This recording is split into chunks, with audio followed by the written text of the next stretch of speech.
Lake stars are one kind of hazard that can occur on an ice sheet, and the operations team here at Lake Sundance are regularly profiling the ice so that we can identify what kind of hazard, barricade them off, and do management strategies to contain them and minimize their effects. As we found a bunch of water along the shoreline here, we came out, we took away the snow to try and find out the source of the water.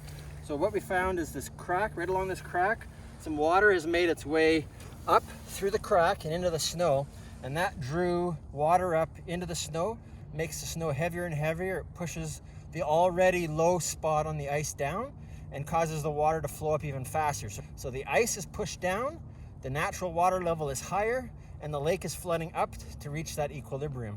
And this is what causes a lake star. So as it flows up into the snow, it'll leave little channels. It looks like flow channels into the hole, but they're actually flow channels out. And these lake stars can be anywhere from 6 inches wide. We've seen the biggest I've seen is 3 feet wide. The water sits under the snow. That warmer lake water comes up and sits under the snow, and it'll actually start to melt the ice from the bottom up, and you'll get a thin spot on the ice that would create a hole. One of the management strategies that we use for lake stars is to mark the snow with footprints, to stomp the snow down.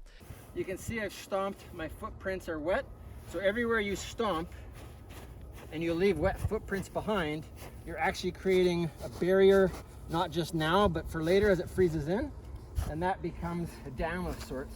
Yesterday afternoon, late afternoon, I walked through this and it was just as slushy as we saw at the other spot here.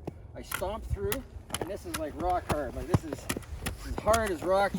This was stomped on, hard as a rock. This wasn't stomped on, slushy as all get out. Lake Sundance is in a Chinook zone, so we frequently see high and low temperature swings. When the ice sheet expands and contracts is often when these hazards will appear. Thanks for watching, and we'll see you at the lake.